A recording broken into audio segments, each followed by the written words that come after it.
अखिल भारतीय रोहिला क्षत्रिय विकास परिषद के संस्थापक डॉक्टर कर्णवीर रोहिला की 25वीं पुण्यतिथि मनाई गई।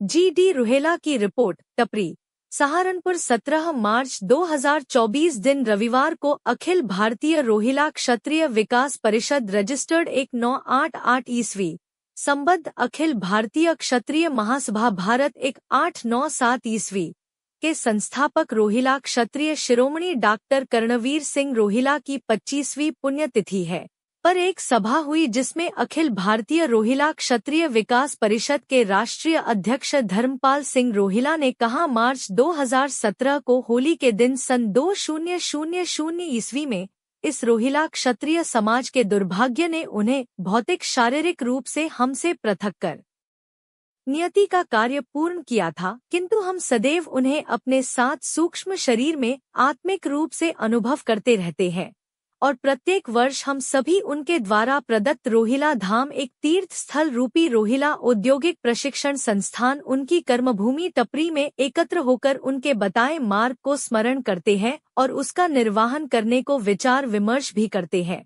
आज फिर हम इसी स्थल पर एक बैठक के रूप में इकट्ठे हुए और सामूहिक श्रद्धांजलि, पुष्पांजलि और शब्दांजलि अर्पित की है। मित्रों, हमारा यह रोहिला क्षत्रिय समाज घमासान भयंकर तूफानों को झेलता रहा और विपत्ति काल की हवाओं के क्रूर झोंकों में बिखरता रहा, जिसके लिए बिखरे रोहिला क्षत्रियों की मूल वास्तविक पहचान विलीन सी होती गई और मुख्य धारा से अलग थलग पड़ गए तथा रोहिला क्षत्रिय विलगित जातियों का सहारा भी लेने लगे, जिसने एक और त्रासदी का रूप ले लिया।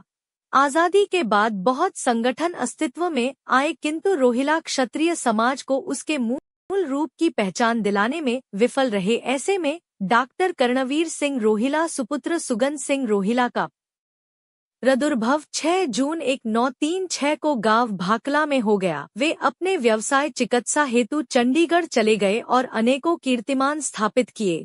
रोहिला क्षत्रिय समाज की दुर्दशा से भी वे अपरिचित नहीं रहे और अपने व्यवसाय के साथ साथ कुछ न कुछ सोचते रहते थे। अंततः वे अपने घनिष्ठ मित्रों के साथ भारत भ्रमण पर निकले तथा रोहिला क्षत्रिय समाज को इकट्ठा करने का एक सफल प्रयास कर अखिल भारतीय रोहिला क्षत्रिय विकास परिषद की स्थापना की और रोहिला क्षत्रियों को क्षत्रिय पहचान दिलाने हेतु दर्शन लाल रोहिला को इतिहास लिखने की प्रेरणा दी।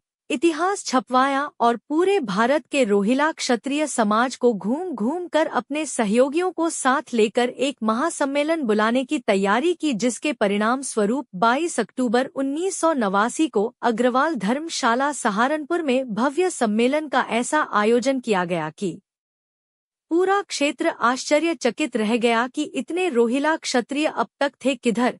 विस्मयकारी स्थिति देखी सभी ने और अनुशासन तथा शालीनता के साथ महासम्मेलन सफल होने की सभी अखबारों ने सुर्खियां बटोरी। इस महासम्मेलन की अध्यक्षता डॉक्टर साहब ने उत्तराखंड के तत्कालीन इंका मंत्री और राजपूत शिरोमणि हीरा सिंह बिष्ट से कराई। उन्होंने कहा, फिर देश को सोने की चिड़िया बनाए रोहिला राजपूत।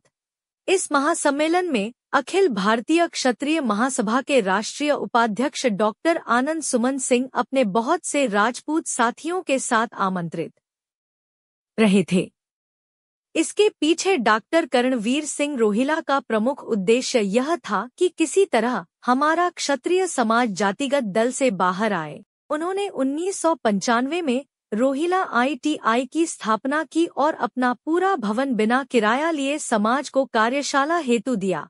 वे निरंतर सामाजिक उत्थान के कार्यों में लगे थे, जिससे रोहिला क्षत्रिय समाज को एक विशेष अनुशासित क्षत्रिय समाज के रूप में जाना जाने लगा था। किंतु अचानक ऐसा तूफान आया कि उन्हें आज के दिन 17 मार्च को होली 2000 में बहाकर क्रूर काल के ग्रास में गया। हम आज उन्हें याद करते हुए शपथ लेते हैं कि उनके बताए मार्ग पर चलेंगे, ईमानदारी के साथ कार्य करेंगे, रोहिला क्षत्रिय अस्तित्व को बचाने और इसे इसकी खोई पहचान दिलाने में पुनः जुटेंगे। 25 साल तो हम कुछ नहीं कर पाए रोहिला क्षत्रिय अस्तित्व के लिए, किंतु आज समय बदल गया, आवश्यकता बदल गई, युवाओं का साथ मिला और उनकी भावनाओं का ज्ञान हो गया है। आइए हम सब मिलकर एक क्षत्रिय रोहिला समाज का नव निर्माण करें, उसे जातियों के जंजाल से निकालने की पहल करे और डॉक्टर कर्णवीर सिंह रोहिला के सपनों का समाज तैयार करे। यही सच सच्ची श्रद्धांजलि होगी। उनकी 25वीं पुण्यतिथि पर डॉक्टर कर्णवीर सिंह रोहिला अमर रहे की नारे के साथ आयोजन का समापन हुआ।